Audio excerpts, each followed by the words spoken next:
নমস্কার বন্ধুরা, রিনাজ হোমলি কিচেনে সকলকে স্বাগত। আজ শেয়ার করব একটা পরোটার রেসিপি।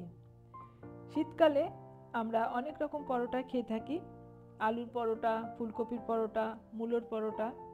আজকে বানাবো পালং শাকের পরোটা। বাচ্চারা অনেক সময় শাক খেতে চায় না, বাচ্চাদেরকে এইভাবে শাক দিয়ে পরোটা বানিয়ে দিলে এটা দেখতেও সুন্দর হয়, এটা খাওয়াও ভালো শরীরের পক্ষে। আর বাচ্চারা দেখতে সুন্দর হলে বাচ্চারাও খেয়ে নেবে, বড়রাও এটা খুব ভালোবাসবে। তাহলে চলুন দেখে নেওয়া যাক আমার আজকে এই পালং শাকের পরোটা আমি কিভাবে বানাই। এখানে আমি বেশ কিছুটা পালং শাক নিয়ে নিয়েছি। শাকটা ভীষণ কচি, ভালো করে ধুয়ে নিয়েছি, তারপর গোড়াটা কেটে ফেলে দিলাম। এবার এখানে আমি একটা কড়াইতে একটু জল গরম করে নিয়েছি। জলটা যখন খুব ভালো মতো গরম হয়ে গেছে, ওর মধ্যে পালং শাকটা দিয়ে দিলাম, দিয়ে একটু নাড়াচাড়া করে ভালো করে ডুবিয়ে দিলাম। ঢাকা দিয়ে 1 থেকে 1.5 মিনিট শাকটাকে সেদ্ধ করে নেব।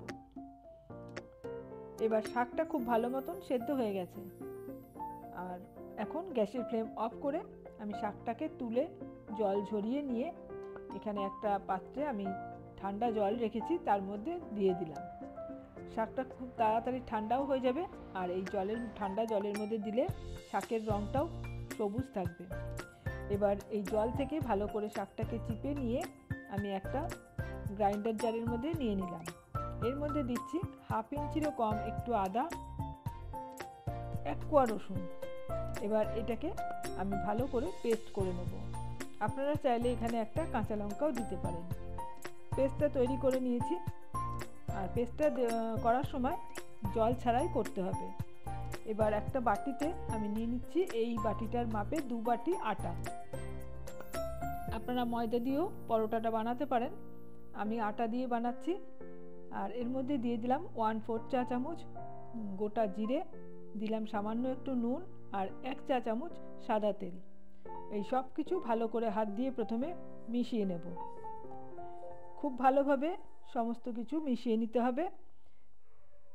এবার এর মধ্যে আমি যে পালং শাকের পেস্ট বানিয়ে রেখেছিলাম সেটা দিয়ে দেব।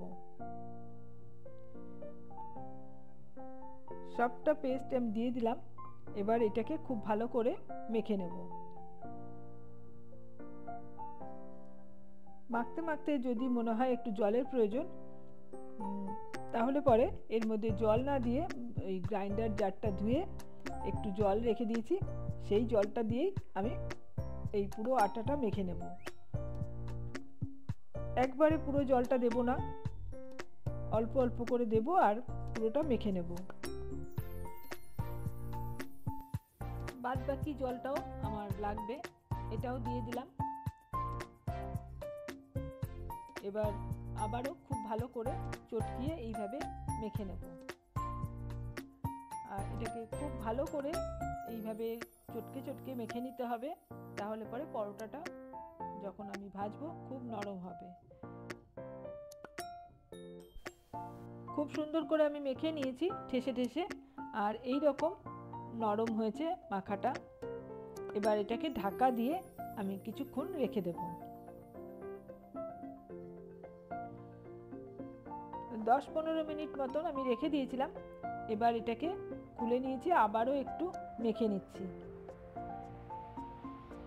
এবার এটাকে এরকম হাতে লম্বা করে নিলাম। এখান থেকে আমি এখন লেচি কেটে নেব। একটু বড় বড় করে লেচিটা কাটবো।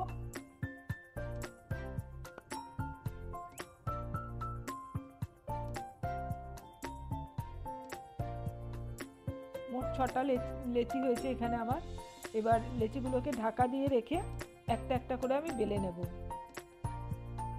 পরোটাটা বেলার আগে একটু আবারও আমি ঠেসে নিলাম এইভাবে। এবার গোল করে নিয়ে একটু আটা ছড়িয়ে নিয়ে আমি পরোটাটা বেলে নিচ্ছি।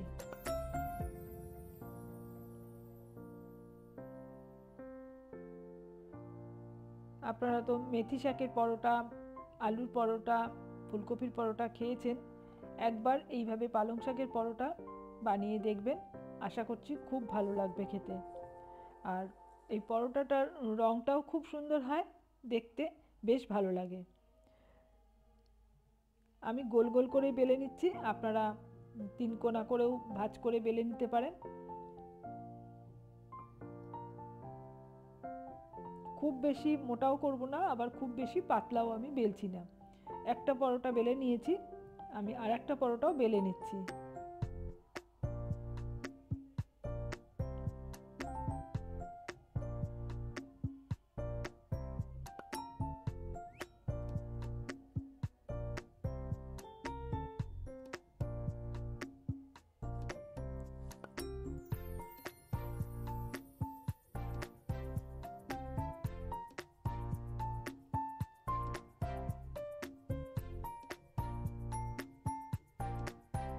এটা লুচির মতন ভাজলেও ভালো হবে। আমি পরোটা করে নিচ্ছি।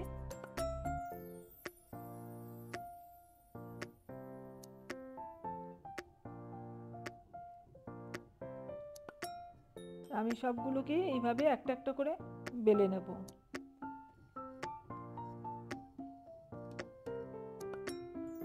সমস্ত পরোটা আমার বেলে নেওয়া হয়ে গেছে। এখন একটা তাওয়া গরম করে নিয়েছি, একটু হাত দিয়ে দেখে নেব কতটা গরম হয়েছে। এবার একটা করে পরোটা দিয়ে দিচ্ছি, আর একটু ওপর তলার দিকটা মিনিটখানেক সময় ভাজা হয়ে গেলে পরে উল্টে দেব। আর প্রথমেই তেল দেব না, তাহলে পরে অনেকটা তেল লাগবে, তাই একটু দু পিঠ ভাজা করে নিয়ে তারপরে আমি এর মধ্যে তেল দেব। আপনারা বাটার দিয়েও ভাজতে পারেন, ঘি দিয়েও ভাজতে পারেন, আমি সাদা তেলেই ভাজবো। দুই পিঠ আমি উল্টে পাল্টে সেঁকে নিয়েছি। এবার 1 চামচেরও কম আমি তেল দিয়ে দিলাম। খুব সামান্য তেলেই আমি ভাজবো, তাই একটু চেপে চেপে একটু সময় নিয়ে পরোটাটা ভেজে নিতে হবে। আর যদি একটু বেশি তেল দিয়ে ভাজেন তাহলে পরে পরোটাগুলো খুব ফুলে উঠবে, সেটাও ভালো লাগবে খেতে। কিন্তু আমি আজকে খুব কম তেল দিয়েই পরোটাটা ভেজে নেব। দুই পিঠ একটু চেপে চেপে এইভাবে ভেজে নিতে হবে। এই পরোটাটা আমার ভাজা হয়ে গেল, আর দেখতেই পাচ্ছেন কত সুন্দর দেখতে হয়েছে পরোটাটা। আমি তুলে নিলাম, আমি আর একটা পরোটাও এইভাবে ভেজে নেব।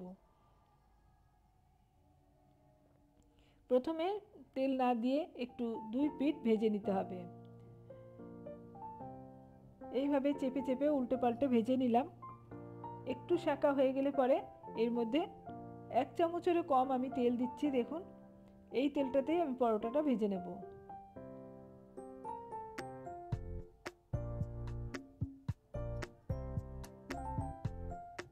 একটু ধার দিয়ে চেপে চেপে দিলে পরে ভেতরটাও খুব ভালো মতন ভাজা হয়ে যাবে। মিনিট 2 সময় লাগবে এক একটা পরোটা ভাজতে। এই পিঠ দুই পিঠ এপিঠ ওপিঠ করে উল্টিয়ে ভেজে নিতে হবে। এই একইভাবে আমি সমস্ত পরোটাগুলোকে ভেজে নেব একটা একটা করে। এই পরোটাটাও আমার ভাজা হয়ে গেল। এখন বাদবাকি সমস্ত পরোটাই আমি এইভাবে ভেজে নিয়েছি। এখন আমি পরিবেশনের জন্য একটা বাটিতে টমেটো সস নিয়েছি, আর একটা বাটিতে একটু টক দই নিয়েছি, তার মধ্যে একটু ভাজা মশলা দিয়েছি, আর একটু বিট নুন দিয়ে দিয়েছি। এবার পরোটাটা আমি সার্ভ করে দিচ্ছি, আর আমি ছিঁড়ে দেখাচ্ছি পরোটাটা কতটা নরম হয়েছে। আর এই পরোটা দিয়ে টক দই কিংবা এইরকম টমেটো সস কিংবা একটু আচার হলে পরেই হয়ে যাবে, কোনো তরকারির প্রয়োজন হয় না। এইভাবে খেতেই খুব ভালো লাগে। আর দেখেই বুঝতে পারছেন পরোটাটা কতটা নরম হয়েছে। আমার আজকের এই পালং শাকের পরোটার রেসিপি আপনাদের কেমন লাগলো কমেন্টসে জানাবেন। ভালো লাগলে লাইক আর শেয়ার করে দেবেন। চ্যানেল এখনও সাবস্ক্রাইব করা না থাকলে চ্যানেলটা সাবস্ক্রাইব করে পাশে থাকা অল বাটনটা প্রেস করে রাখবেন। পরবর্তী ভিডিও নোটিফিকেশন আপনার কাছে চলে যাবে।